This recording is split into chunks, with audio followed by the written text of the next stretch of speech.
Hello everyone and welcome to this week's commentary. This is a slightly long game that was played in 1998. Red was Master Zhen Xinnian from Yunnan province. Black was Grandmaster Zhuang Yuting. This is a very exciting match and I quite like it very much.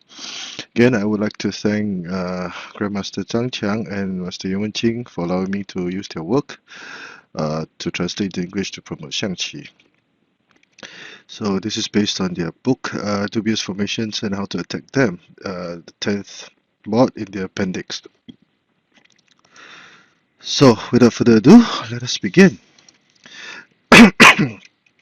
Central cannon, and black chose the sandwich house defense.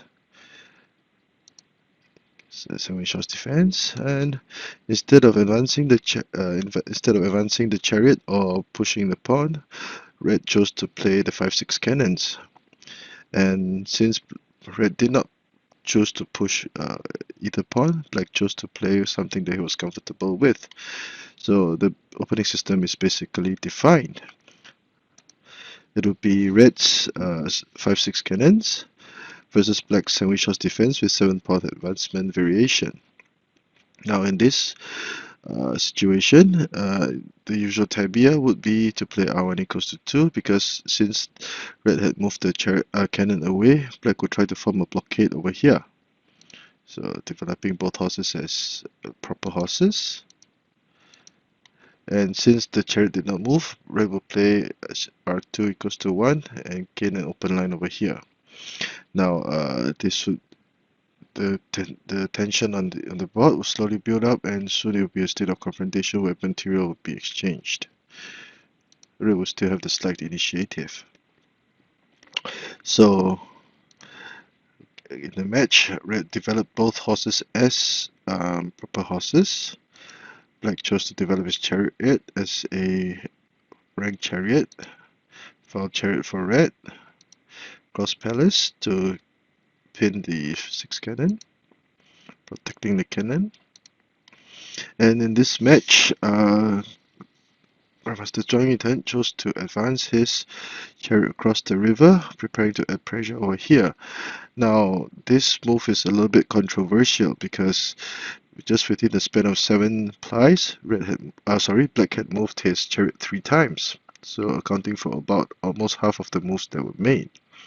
Now, although the chariot would now be a very menacing entity, the development of the rest of the pieces will fall greatly behind. So, according to Grandmaster Zhang Qiang and Master Yuan Qing, this would result in a dubious formation, and red would have many ways to attack.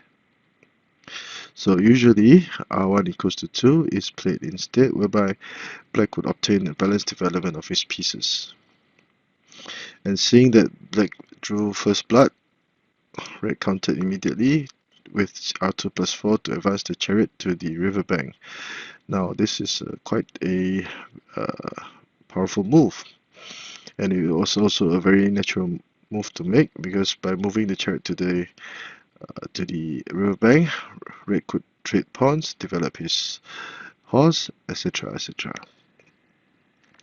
Now, would r2+6 be a good idea, since this horse would seem to be an obvious target? Now the answer would be no, because black would protect the cannon in this manner and then retreat his cannon in this manner, because this cannon would now protect the horse, and black would adopt something similar to the screen house defense formation. And because of the screen houses, black's counterattack would pack more punch. Now, if r1+2 is advocated, h7+6 would not be a good idea, because red will play r2 equals to 4,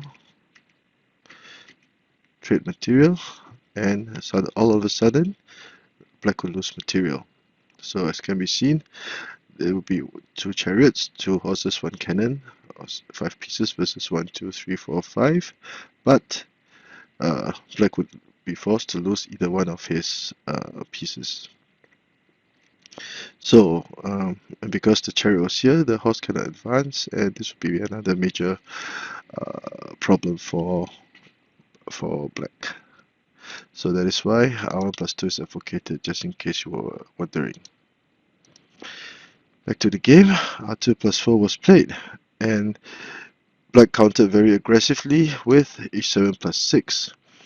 Now this is considered to be okay, because now the horse would have jumped to the riverbank, and this would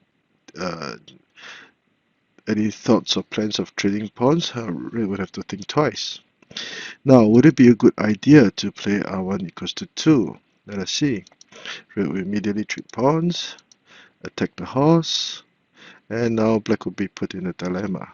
Now, let's say if he retreated the cannon, red would immediately push the horse to the riverbank, attack the chariot, forcing the chariot away. And by this time, red would have gained a huge advantage, because now he would be prepared to play r3 equals to 6 to trade chariots and further advance his horse. And black's cannon and horse would not be able to do much on this empty flank. Now, what would h7+6 be viable? The answer would be no, because again, this chariot will now make its presence known with this move. So the horse would black would have to deal with the issue of this black horse, and it would be a major headache. Red would have the advantage. So that is why in the match, black chose to move the horse to the riverbank for a very aggressive counter, trading pawns, and then capturing the pawn, and red will counter in this manner. Now black would play another forcing move with p3+1. Would pinning the red horse and chariot be a good idea? After all, black would be prepared to gain material. The answer would be no, because red would simply sacrifice material, and the poor positioning of these two pieces would become a major threat. Red would capture the horse first, and if the horse moved away, bam, the central pawn is also lost. So black would be forced to protect the horse in this manner, and of course red would not want to trade his open chariot for black's closed chariot, so all he would have to do would be to play r8 equals to 3, and black would lose more material. Red would have the advantage.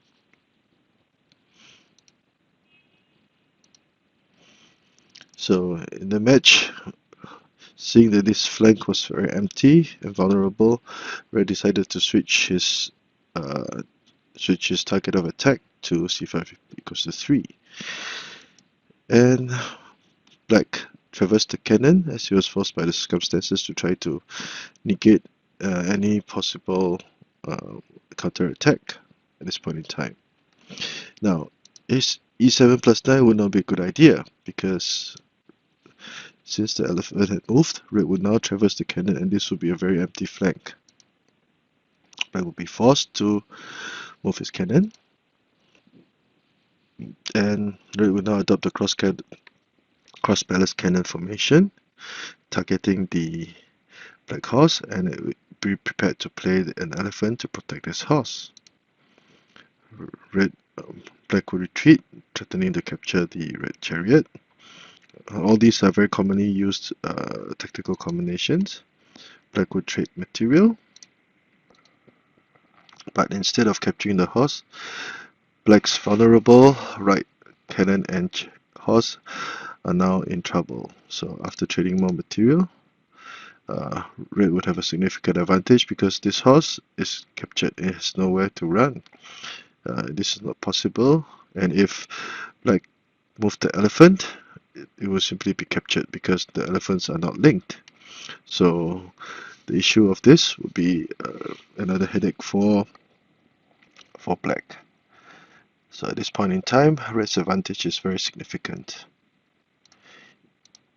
So that was why black was forced to play c6 equals to 7. And it was at this point that red suddenly pulled out the shot with a sacrifice by sacrificing his chariot to capture black's cannon over here. Now this was a very bold and daring move, because usually it is not advisable for black to sacrifice the chariot so early in the game, especially when his own formation was still rather unstable. And this would start the first climax of the game, capturing. But after capturing the chariot, black's empty right flank was now vulnerable to 3 major pieces of attack. So check, threatening to play the double cannons checkmate. Red counters, and red left the chariot hanging and threatened to double check with a checkmate in this manner. And because of this move, the chariot could now advance, threatening to checkmate. So if black captured the chariot, it would be a immediate checkmate. So that was why black pushed his advisor forward so that he could prevent the checkmate or move his king to safety if need be. But unfortunately, by pushing with a5 plus 6, black's formation would become more and more fragile and more disconcerted. So black would play r3 equals to 2, and in the match, black played very stubbornly with r1 plus 1. Now, would protecting the horse in this manner with c2 plus 1 be a good idea? The answer would be no, because red would simply gain material, and black would still dare not to capture the red horse, because this would be an attack. Check. And now red would have a winning position, because the cannon would now be threatening to capture the black chariot, and the black chariot cannot be developed. And once the horse was able to get over to the other flank, the black king will be in mortal danger. So that is why c2 plus 1 would not be a good idea, and black had to play r1 plus 1. So r2 plus 2, capturing the black horse, and black would try to dislodge this red cannon in this manner, but red would have none of it. A check is immediately played, and black captured the advisor as a continuation of his attack. So a short review of the material at this point in time: 2 cannons, 2 horses, 1 chariot, and black's 2 chariots, 1 horse, 1 cannon. But black had already lost an elephant and an advisor in the process, and although he had 1 more pawn, black's defense was still very formidable. So at this point in time, r1 plus 6 was another very powerful attempt by red to gain more momentum in his attack. So one might wonder, would it be possible, or would it have been better for red to have played e3 plus 5? Okay, let us see. Let's say if black played e3 plus 5 to protect the horse, black could immediately counter with c2 minus 2 to protect the advisor, and he will be prepared to gain material with e3 plus 1 or e3 plus 5. So that is why red had to make this move, preparing to trade cannons if need be. And I guess the match continued. Black had to guard against potential mischief by this cannon or prevent it from returning home. So would red be able to capture the cannon at this point? The answer would be a resounding no, because black would defend, force the chariot away, and then threaten to play c6 minus 1, a sacrifice. And once the sacrifice was made, the chariot will now continue to wreak havoc, and red will be assured of victory at this point in time, because now the horse will be prepared to capture the central pawn, and there will be many options for red to continue, and red will have a very nice winning position. So red's attack was relentless, and after forcing black to make this move, red will now play e3+5 to finally protect the horse. And at this point in time, black played r9 equals to 7, trying to offer some more defense. Now, two other sub-variations were discussed. First would be H3-4, whereby black captured the red cannon in this manner. And since the horse moved away, it would be time for this red horse to do damage, threatening the chariot, forcing the chariot away, and once it moved over here, the horse would continue to jump and be linked, and also threaten to go for the high angular horse. Pushing the pawn forward, a high angular horse check, and red's attack was relentless, and red would now gain material. Red can be lost material, so this would be 1, 2, 3 4 red pieces versus black's 2 chariots and cannon. Now c2-1 will also not be a good idea, because if this were played, red would now maneuver his cannon, sacrifice it simply to capture the advisor and the horse.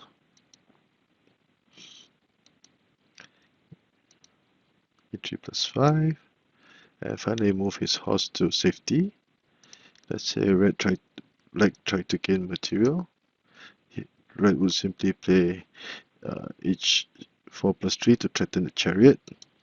A check, capturing the horse. And although red had sacrificed much material, it will now be red's chariot horse combination with a full guard, and black's 2 chariots with nothing for defense, but black would have an extra pawn. But overall, because the horse was already here breathing down the king's neck, red would have significant advantage, and red would deliver a check, another check, and at this point in time, red would now threaten to checkmate with r6+8, forcing the chariot to capture the horse. And after trading more material, although black had 2 more pawns, all that red would need is just one of the 3 pawns to be able to cross the river, and red would have a very good chance of winning in the endgame. So that is why c2-1 was not advocated either. So this is a very complicated situation. At this point in time in the game, red chose to force a trade of horses with h4+6, which is another brilliant stroke. Now black had to accept this trade, and after the situation seemingly calmed down, red attacked with c2+5. Unfortunately, this was a missed opportunity for black to force a draw, because it was recommended that black should have played r7+6 to try to gain material by blocking the cannon for protecting the horse. Now red would counter in this manner, threatening the chariot, retreating the chariot and threatening to capture material, and both colors will repeat their moves. And according to the Chinese rules, this would be a draw if red did not wish to change his moves. If he did, it would most likely be a draw. So if red tried to force his moves with h6+4, black would simply push his pawn across the river, and he would still have a very playable game, despite his shattered defense, and black can still put up a fight. So this was a wasted opportunity. Black should have played h7+6. And now entering the the middle mid-game phase.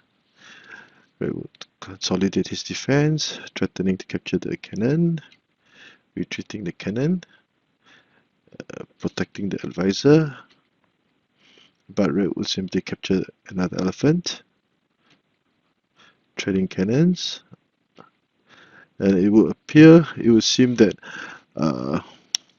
Black was slowly turning things back into his favor. But the position of these two chariots was very worrisome, because now the horse would be threatening to capture the chariot if this chariot were moved. So Black made a very nice move of retreating his chariot for defense, preparing to play c4+1. And Black would lose one of his chariots and the game very quickly. Now this was a very nice order of the moves by Red. And as can be seen, although the red horse was trapped, it was only a temporary phenomenon, because Red was now prepared to play c4+1. So to prevent Black from losing material and to prevent the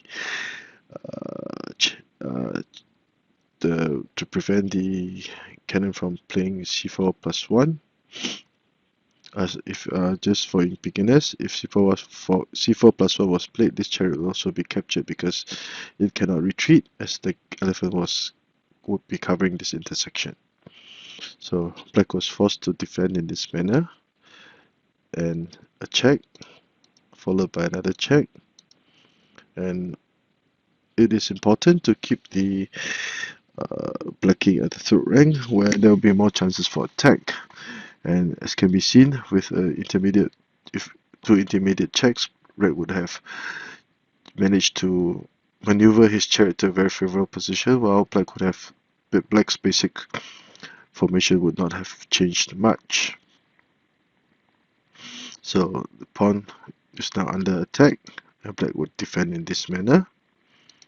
But Red would slowly even the odds by capturing the edge pawn, and this pawn will later become will play a very significant role. Black continued, both adjusted, and Red started to charge the pawn forward. Black decided to play aggressively, give up the central pawn, but Red would have none of it and chose to push the pawn across the river. Red would try to protect this line and also be prepared to push p3+1, but Red would simply not bother. The pawn moved to the highway and charged right at the Black camp. h7+9. Now if the Black chariot played c6 equals to 1, Red would move the horse to the tiger-headed formation, whereby his chariot would be protecting. Now if Black moved the pawn, he would jump across the river, so the horse would now be preparing to attack. And at this point in time, Black tried to even some material disadvantage, the discrepancy. Now this would be a correct move. As mentioned earlier, r1 6=1 is not a good idea. And although Red would claim to have captured the Red's pawn, Red would now play c4+1, and Red would now be able to concentrate his material on this flank, and this will be a winning position for Red. r9+8, capturing the elephant, threatening to capture the cannon, but Red did not even bother. Red simply chose to go full steam ahead for his attack. Another check. And with this move, Red will be prepared to go for checkmate with h8+7 followed by h7+8, or perhaps even h8+6 followed by h6+8. So that is why Black did not dare to capture the cannon and was forced to defend in this manner. Again, the pawn would now continue to make mischief, and it became very useful now because it gave red the opportunity to advance his horse, threatening to checkmate. So that is why black would be forced to sacrifice his chariot, and all of the sudden red would now come out on top in terms of the major pieces. And although red had only one pawn left, he still had two advisors which could serve to act as cannon mounts for the cannon to attack. b5+1, a check, kept threatening the advisor, and c4 equals to 6 for a pin, threatening to capture the black chariot. So for beginners who don't understand, let's say for example if p1+4 was played, red would play c8 equals to 6. This would be a check. If the chariot captured the red chariot, this cannon will be delivering a check. So that is why black must move his king to safety. Oops. And black could now threaten the black pawn. It cannot move over here or the black chariot will be lost. So black will protect in this manner. A check again. And this would force the black king to the central position, where it will actually block the black advisor from moving. Black will try to protect this pawn also. A check, and now red will be prepared to retreat his cannon here, king, and then play a5+4 to deliver a checkmate. Black tried to preserve his pawns, retreat, protect the cannon, and also allow for the advisor to be moved. Black tried to fight valiantly, a check, and unfortunately, although black tried to offer a trade of material, black could simply deliver a check and then capture the advisor. So at this point, one of black's threats was exterminated, and red would now be assured of victory. Now there were still some more moves that were given, they were played in the actual match. I've not been able to find the actual score, but red will eventually win. So a quick recap. A very exciting match. Red central cannon, sandwich horse defense, 7th path advancement versus 5-6 cannons. And black chose to move the chariot too many times, and this would plant the seeds for his failure or for his loss soon in the game. Red patrols the riverbank. Black tries to continue counter-attacking aggressively, trade on material, and black chose to play r4 equals to 3. Change of trade off material. Black tried to force red's hand. And at this point in time, red decided to go full steam ahead, to attack this flank. And he pulled this shot out by sacrificing his chariot. And now red will be attacking in full over here.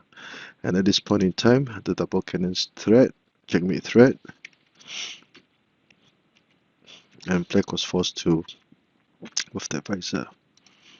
Black chose to try to gain material. Black counter-sacrificed the material to try to dislodge the cannon, but red would have none of it. A check, capturing the advisor,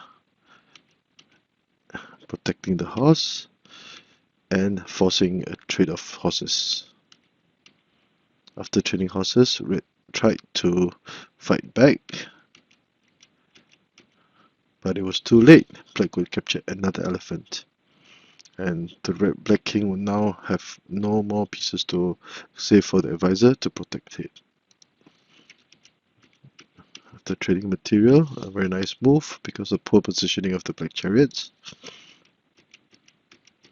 Check. More nifty maneuvering by the red chariot. And the red pawn will now charge across the river to this intersection. And red will sacrifice his elephant, choosing to attack. And now red would now have a checkmate threat at the moment, which black cannot ignore. And black is forced to capture the red horse. And from now, this would be nearing the end of the game.